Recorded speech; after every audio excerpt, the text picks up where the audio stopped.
मुस्लिमों पर हो रहे जुल्म के खिलाफ जंतर मंतर पर शांतिपूर्ण धरना प्रदर्शन हो रहा है, जिसमें भारत सबका जुल्म के खिलाफ हम सब एक हैं उसका नारा है। और उसी के साथ साथ ये गौरक्षा के ऊपर मुस्लिम दलितों को और मुस्लिमों को मारा जा रहा है, उसी के ऊपर ये जंतर मंतर पर सभी इकट्ठा हुए हैं। आइए अब हम उनसे मिलते हैं जो इसके भारत मुक्ति मोर्चा यूनिट हरियाणा जुनेद रैली हत्याकांड की निंदा करता है और हत्यारों को फांसी की मांग करता है। इस पर आज ये पूछते हैं, आप क्या कहना चाहेंगे? मैं कहना चाहता हूं कि जो हमारे मुल्क भारत में लगातार 10 से 15 दिन के अंतराल में लोगों को गाय के नाम पर बलि चढ़ाया जा रहा है, इसको बिल्कुल रोका जाए और इस देश के लोगों को सम्मान के साथ जो हक और अधिकार संविधान से मिले उनके साथ उनको जीने दिया जाए। देखिए, भारत में देश में रहने वाला सभी हिंदू मुस्लिम सभी एक है और इसमें जो है ये इसको मारा गया है जुनैद को सिर्फ गौ रक्षा हत्या के नाम पर, सिर्फ तुम गाय खाते हो इस नाम पर इसको मारा गया है। कितने जुनैद पहलू खा शिकार, कब तक करेंगे हिंसा का व्यापार? क्या ये मिलते हैं सभी धर्मों और जातियों के पैदा हुए मजदूर किसान एक हो। मैं कौन हूँ? मैं दिल्ली विश्वविद्यालय से हूँ। आज जिस तरीके का यहाँ पे प्रोटेस्ट किया जा रहा है उसके समर्थन में हूँ कि साफ तौर पे किस तरीके से देश में जो बुनियादी ज़रूरतें हैं उसके खिलाफ कोई नहीं बोल रहा है कि देश में शिक्षा नहीं है, बेरोजगारी ऐसे क्यों बढ़ रही है, अस्पतालों में दवाई नहीं है, सिर्फ 12% लोग ही क्यों 12वीं से ऊपर पढ़ पा रहे हैं। इन सब सवालों को छुपाने के लिए एक ऐसी फौज खड़ी की जा रही है इन लोगों की जो गाय भैंसों के ऊपर लड़ना चाहती है, जो धर्म के नाम पर लड़ना चाहती है। मैं इनको सलाह देना चाहता हूँ, आपका लुटियन जोन अब आप ही का है, 5 साल के लिए आपको चुना गया है। अब ना जाने गलती से चुना है कि क्या गलती थी। आप लुटियन जोन में सबसे बड़ा तबेला खोलिए और वहाँ पे सारी गाय भैंसों को वहाँ पे बांधिए। इस देश में गाय को भी सबसे ज्यादा कोई पालता है, वो पोसता है, वो देश की जनता है, आप नहीं है। आपको समझना होगा ये देश जो है भगत सिंह का है, हसरत मोहानी का है, ना कि आप जैसे लोगों का है जिसका आज़ादी में कोई योगदान नहीं रहा। और आने वाले 5 सालों में अगर आप इस तरीके का माहौल बनाए रखेंगे तो ये याद रखिए इस देश की जनता अब इस तरीके का माहौल बर्दाश्त करने वाली नहीं है। हिंदू है, मुस्लिम है, किसी भी धर्म से वो लड़ेगा तो सिर्फ इसके लिए कि उसके पेट में रोटी कौन दे रहा है, उसके लिए लड़ेगा। जो उसको दवाई दे रहा है उसके लिए लड़ेगा। इसका क्या मतलब है? मैं कौन हूँ? इसका मतलब सीधा है, जिस तरीके से आज 2 चश्मे से आदमी को देखा जा रहा है वो हम बर्दाश्त नहीं करने वाले। जिस तरीके से एक हिंदू का या मुस्लिम का उसका खून एक होता है, एक कंकाल को देख के बता नहीं सकते हो ये हिंदू का या मुस्लिम का है। एक आदमी 12-12 घंटे इस देश में काम कर रहा है, वो ये देख के नहीं कर रहा है कि मैं हिंदू हूँ या मैं मुस्लिम हूँ। इस देश को आगे बढ़ाने के लिए वो काम कर रहा है। इसी तौर पर मेरा ये बैनर है कि किसी धर्म के नाम पे ना हो, संप्रदाय के नाम पे ना हो। इस देश में सबने अपनी जान लगाई है, ताकत लगाई है। इस देश को निर्माण करने के लिए सबसे बड़ी जो ताकत है वो देश की जनता है, ना कि कुछ मुट्ठी भर लोग अपने को जिस देश के सबसे बड़े नेता कहते हैं वो नहीं है। आइए देखिए, जो हिंदू मुस्लिम धर्म के नाम पर मारा जा रहा है और धर्म के नाम पर जो है नफरतों के खिलाफ आवाज़ उठाई जा रही है। आइए मिलते हैं इनसे। आप क्या बारे में? भारत सबका है, ये गाय के नाम पर जो ये हत्याएं हो रही हैं ये गलत है। आप कहाँ से हैं? लखनऊ से। देखिए, रामचंद्र कहेंगे सिया कौन, सिया से, और जुनैद तिरंगा के नाम पर और ये एक गौ हत्या के नाम पर जो एक जुल्म किया जा रहा है, जुल्म के खिलाफ ये शांति प्रदर्शन किया जा रहा है। आप क्या कहना चाहेंगे? Sir, my name is Mohammad. का नाम? My name is Mohammad Rahim from Delhi university. Sir, मैं ये कहना चाहूँगा जो आरएसएस संगठन हमारे देश के अंदर चल रहा है ये देशद्रोही है। ये लड़ाई मुस्लिम एकता के साथ साथ ये जो है, आप क्या कहना चाहें? जी सर, मैं मोदी जी से ये कहना चाहूँगा कि मोदी जी प्लीज़ आप हम लोगों की रिक्वेस्ट सुने। और सबसे बड़ी प्रॉब्लम क्या है, अगर आपने गौ रक्षा के नाम पे जो एक मूवमेंट एक मुहिम बनाया था वो कैसा मुहिम है जो कानून को नहीं समझती, कानून अपने जेब में रख के चलती है। ऐसा क्या है वो मुहिम जो एक इंसान अगर अपने गाय को किसी मरीज किसी हॉस्पिटल किसी अस्पताल में लेके जा रहा हो तो उनसे ये नहीं पूछा जाता है कि आप ले कहाँ जा रहा हो, सीधा उन पे attack on the spot murder. तो मोदी जी मैं आपसे अपील करूंगा, ऐसा कोई हिंदुस्तान में क्या कानून मर गया है, कानून व्यवस्था खत्म हो गई है। जो आज ने गौरक्षा वालों को दे दिया है कि जो भी मिले उन्हें मर्डर कर दो, उनका वो कर दो आप। तो आपसे प्लीज रिक्वेस्ट है मोदी जी कि ऐसा ना होने दे, क्योंकि जब भी सैलाब आया और सर से ऊपर पानी चला गया है तो हर कोई बचने की सोचता है। तो मुसलमान कौम आज इतना कमजोर नहीं है कि वो पिसेगी मरेगी। अगर ज्यादा सर से ऊपर पानी आ गया तो ईंट से ईंट बजाने के लिए हम कल भी तैयार थे, आज भी तैयार है। हिंदुस्तान तुम्हारा नहीं, हिंदुस्तान हमारा भी है और हिंदुस्तान जिंदाबाद था, जिंदाबाद है और जिंदाबाद रहेगा। तो ये क्या सिर्फ हिंदू मुस्लिम की लड़ाई है या सिर्फ हिंदू? सिर्फ ये मुस्लिम का लड़ाई है। अगर मोदी जी कल गौ रक्षा न बनाते ना आज ये हिंदू मुस्लिम होता। कल हमारे बड़े और बूढ़े हिंदू मुस्लिम ईद और दिवाली एक साथ मनाया करते। आज क्या हम में ऐसी बात आ गई जो ईद दिवाली हम आपस में छोड़ दिया, एक दूसरे खून के प्यासे हो गए? क्या बात है? क्या इस सरकार से पहले भी इस तरीके के झगड़े होते रहे हैं? इस तरीके से गौ हत्या होकर के मारे गए हैं? जी, जिस तरीके से ये 26 गौ हत्याएं हुई हैं और कुछ आज वो अस्पतालों में एडमिट है, तो मैं मोदी जी से ये कहूँगा कि प्लीज़ इसे आप रोके, वरना आने वाले इस सैलाब को ना आप रोक पाओगे ना हिंदुस्तान के कोई गवर्नमेंट रोक पाएगी। देखिए, आप जनता को देख रहे हैं, जनता किस तरीके से भड़क रही है और जनता का कहना है कि गौ रक्षा हत्या अगर इसी तरीके से होती रही, आपस में ऐसे ही झगड़ते रहे, इससे पहले ही दिवाली सभी साथ में मनाया करते थे, लेकिन अब ये आपसी जो है भेदभाव हो गया है और इसी के साथ साथ आज मुस्लिम और हिंदू अलग अलग बिपट गया है। परमजीत सिंह जी चलिए, आप बताएं आपके यहाँ पे जो है किस तरह इकट्ठा हुआ है? क्योंकि इस देश में जो कुछ देश के सरकार के साथ जुड़े हुए लोग हैं, चाहे वो आरएसएस है, बजरंग दल है, चाहे वो विश्व हिंदू परिषद है, ये सारे लोग, उनके जो गुंडे जो हैं वो सड़कों पर आज खुले कत्लेआम कर रहे हैं। लॉ एंड ऑर्डर की बात कहीं दिखती नहीं है। ये देश क्या है? कहीं ना कहीं ये जो हम लोग किस तरफ जा रहे हैं, ये समझने की बहुत बड़ी ज़रूरत है इस देश के लोगों को। इसको रुकना चाहिए, सरकार को अंकुश लगाना ही चाहिए उन लोगों पर जो ये सब कर रहे हैं। धर्म के नाम पर, कभी गौहत्या के नाम पर, कभी किसी नाम पर, कभी किसी नाम पर, ये सारे तमाशे करे जा रहे हैं और ये बहुत ही गलत बात है। ये बंद होना ही चाहिए, नहीं तो इस देश में कभी भी बलबला हो सकता है। इस बात को ध्यान में रखा जाए, जहाँ की सरकार को ध्यान रखना होगा, क्योंकि कभी भी बलबला हो सकता है इस देश में कभी। तो इस तरीके की जो हत्याएं हो रही हैं और जो इस तरीके की हिंसाएं हो रही हैं, उसको आप जो है बंद करना चाहिए। बिल्कुल बंद करना चाहिए और हर हालत में बंद करना चाहिए। नहीं तो अगर दूसरी तरफ से भी हिंसा होने लगी तो इस देश की सरकार या किसी के लिए संभालना मुश्किल हो जाएगा इस देश को। थॉमस मैथी जी, देखिए क्या कहना चाहते हैं?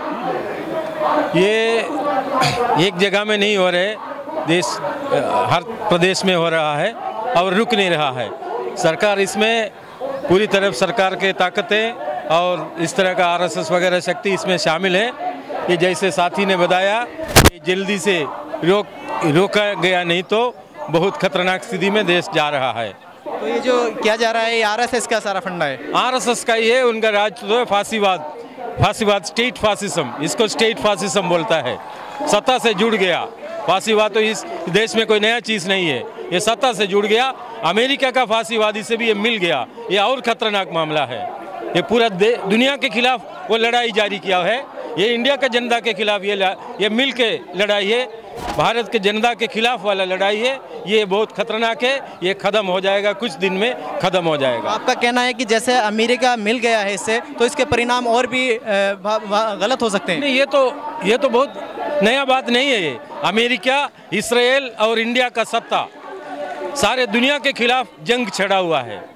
ये खत्म होने वाला है। ये बुद्ध कर्म भूमि भी है, ये हिंदू राष्ट्र और सिर्फ राम जन्मभूमि नहीं है, ये बुद्ध कर्म भूमि भी है। इस देश के अंदर बहुत ताकत है, इस देश का जनता के अंदर बहुत ताकत है। ये ताकत सारे इकट्ठे हो रहा है। ये मोदी का दिन गिनती में आ गया है, बस ही हैज़ टू गो।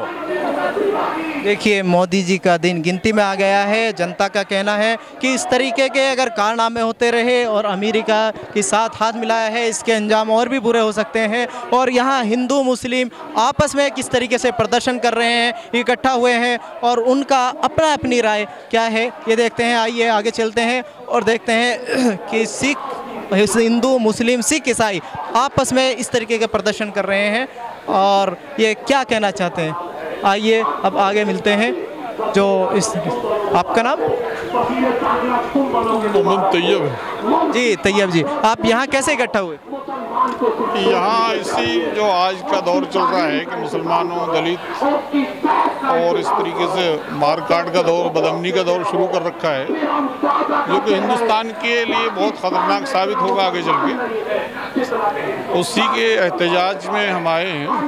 अभी जुनैद को मार दिया गया, जो 16 साल का बच्चा था, एक भीड़ ने मार दिया और पूरे हिंदुस्तान में जगह जगह इस तरीके से हो रहे हैं। तो यहाँ की हालात जो ख़राब है, और सही मायने में मौजूदा सरकार जो है सही मायने में सरकार को नहीं चला पा रही और आवाम को इसमें झंझोड़ना चाह रही है कि आवाम इसी में लटकी रहे और तरक्की के नाम पे हिंदुस्तान पीछे जाता रहे। यानी कि जो तरक्की करना चाहते हैं वो तरक्की के ये गौ रक्षा के नाम पर और ऐसे मुद्दे उठा करके इस चीज़ को दबाया जा रहा है और ताकि जनता इसमें आपस में लगी रहे। हाँ वही है दरअसल, क्योंकि हिंदुस्तान का सेकुलर निज़ाम है, सेकुलर ढांचा है और हिंदू मुस्लिम एक साथ रहते हैं सब। कुछ तबके इन्होंने खड़े कर रखे हैं कि जगह जगह वो जाते हैं और वो ये हालात पैदा करते हैं कि आदमी गैर महफूज महसूस करे और ख़ासतौर से 90% मुसलमानों को टारगेट बनाया जा रहा है, जो कि नहीं होना चाहिए, क्योंकि मुसलमान की मुल्क की आज़ादी के अंदर बहुत बड़ा हाथ है। क्योंकि रेशमी रुमाल की तहरीक सबसे पहले देवबंद से आई और बहुत से उलमाए दीन इसमें शहीद भी हुए और आज भी मुसलमान हिंदुस्तान का एक हिस्सा है, यहाँ जन्मा है। एक चॉइस थी मुसलमान के सामने जब देश का बंटवारा हुआ था कि वो पाकिस्तान भी जा सकता था, लेकिन नहीं, उन्होंने अपनी जहाँ उसकी पैदाइश हुई, जिस मिट्टी से वो पैदा हुआ, वहाँ रहना पसंद किया और हिंदुस्तान के लिए मुसलमान काम कर रहा है और हिंदुस्तान से मोहब्बत भी करता है और इस्लाम का पैगाम भी है आप सल्लल्लाहु अलैहि वसल्लम का, जिस मुल्क में रहते हैं जब तक आप उसके मुल्क से मोहब्बत नहीं करोगे तो मुसलमान नहीं हो सकते। तो ऐसा कोई निज़ाम ही नहीं बनता कि कोई यूँ कहे कि तुम मुल्क के बागी। तो हर मुसलमान यही चाहता कि अमन हो और हर बिरादरी चाहती है कि बदअमनी ख़त्म हो, मारकाट का दौर ख़त्म हो। एक बच्चा जा रहा है ईद की ख़रीदारी करके उसको मार दिया जाए। पहलू खान रमज़ान के लिए एक गाय लेके आता है दूध की और वो सब कुछ दिखा रहा है, फिर उसे मार दिया जाए। तो ये सारा का सारा बदअमनी के हालात है, ये रोका जाए और अल्लाह से देखिए जो गाय के नाम पर हत्याएं की जा रही हैं और ये देखा जा रहा है कि अक्सर जो गाय या कोई दवाई के नाम पर या किसी चीज़ से अगर पशु बीमार भी हो जाता है, बीमारी के नाम पर उसको वो दिखाने जा रहा है या हॉस्पिटल जा रहा है, तो उसी के नाम पर, रक्षा के नाम पर उसी को हत्या की जा रही है। आइए अब हम जो मेवात से आए हुए हैं उनसे मिलते हैं और अपना उनके क्या कहना है इस बारे में बताएं। आपका नाम? सर मेरा नाम फारूक अब्दुल्ला है, मैं एडवोकेट हूँ पंजाब हरियाणा हाई कोर्ट चंडीगढ़ में। सर हम आप सब जैसे देख रहे हैं देश के अंदर हालात बद से बदतर हो जा रहे हैं। देश का जो भाईचारा है जो सदियों से चला आ रहा है, जिस भाईचारे की एक मिसाल रही है, जो देश की एक गंगी जमुनी तहजीब रही है, उस तहजीब को, उस भाईचारे को कुछ लोग अपने जाति फ़ायदे के लिए बिगाड़ देना चाहते हैं। उन्हीं जो ताकतें हैं जो देश के भाईचारे को बिगाड़ रही हैं, उन्हीं ताकतों के खिलाफ खड़े होकर हमने ये धरना प्रदर्शन किया है जो शांतिपूर्ण तरीके से हो रहा है। हम लोग जो देश के अंदर आज मोदी जी उस दिन स्टेटमेंट देते हैं कि गाय के नाम पर हत्याएं नहीं होनी चाहिए और नहीं होंगी। उन्होंने एग्जाम्पल दिया गांधी जी का कि गांधी जी ने ये कहा कि अपने स्टेटमेंट में कि हम गाय की रक्षा तो करेंगे लेकिन हम किसी गाय की रक्षा किसी मुसलमान को मार के नहीं करेंगे। मैंने वो भाव का दिया, लेकिन दुख की बात यह है कि उनके स्टेटमेंट के 1 घंटे बाद 29 तारीख को रामगढ़ झारखंड के अंदर एक मुसलमान सलीमुद्दीन नाम के आदमी को मार दिया जाता है। हम आप मोदी जी से ये सवाल खड़ा करना चाहते हैं कि आप स्टेटमेंट देते रहोगे या लोगों की हिफाजत करोगे? आप प्रधान सेवक हो, आपके पास पावर है, अगर आप चाहो जिसको जेलों के अंदर डाल सकते हो। अगर ये गुंडागर्दी किसी भी हाल में बर्दाश्त नहीं की जाएगी। आज हम लोग शांतिपूर्ण तरीके से धरना प्रदर्शन कर रहे हैं, अगर ज़रूरत पड़ी तो हम लोग सड़कों पर उतरेंगे और जो देश का भाईचारा है उसको किसी हाल में पकड़ने नहीं देंगे। क्योंकि जब देश का भाईचारा बिगड़ा है, नहीं तो उससे देश के मुसलमान को नुकसान हुआ है, नहीं हिंदू को नुकसान हुआ है। अगर नुकसान हुआ है तो हिंदुस्तान को नुकसान हुआ है। जब हिंदुस्तान के नुकसान की बात आई है तो हम लोग आगे बढ़ के देश के नुकसान को रोकेंगे और देश की तरक्की में भागीदार बनेंगे। शुक्रिया। क्या इसमें जो है सिर्फ मुसलमान का नुकसान हुआ है या इसमें हिंदू का भी नुकसान है? इसमें मुसलमान का सिर्फ नुकसान नहीं हुआ है, बल्कि जो हिंदू मुसलमान की जो एकता है, जो भाईचारा है, उसका नुकसान हुआ है, जिसके लिए हमारा हिंदुस्तान पूरी दुनिया के अंदर जाना जाता है। उस तहजीब, उस सभ्यता, उस संस्कृति, उस कल्चर, उस ट्रेडिशन का नुकसान हुआ है। उस ट्रेडिशन का गला घोटा जा रहा है सिर्फ राजनीति के नाम पे। ये भगवा गुंडे देश के अंदर आतंक और डर का माहौल पैदा कर रहे हैं। क्या इसमें सिर्फ मुस्लिम को ही मारा गया है, हिंदू को मारा गया है कोई?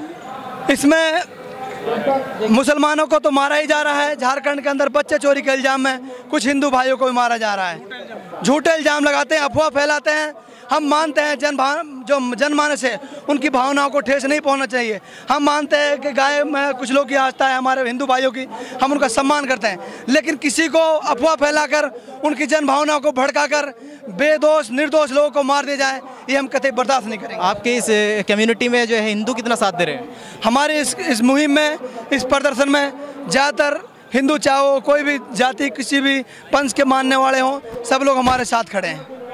क्या चाहते हैं? हम लोग इंसाफ चाहते हैं। मॉब लिंचिंग की जो घटनाएं दिन पर दिन देश के अंदर बढ़ रही हैं, जो डर और आतंक का माहौल बढ़ रहा है, उस पर पूर्ण रूप से पाबंदी लगे और सरकार इस तरह की जो मॉब लिंचिंग की जो घटनाएं हैं उनके लिए झूठा इल्ज़ाम लगा के जो लोगों को मार रहे हैं उसके लिए अलग से स्पेशल एक्ट आए और उनके लिए सख्त से सख्त सजा का प्रावधान हो। देखिए, इन लोगों का कहना है कि इस तरीके के प्रदर्शन हम करते रहेंगे अगर ये भाईचारा और आपस में झगड़ाते रहे, लड़ाते रहे, तो इस तरीके के प्रदर्शन होते रहेंगे।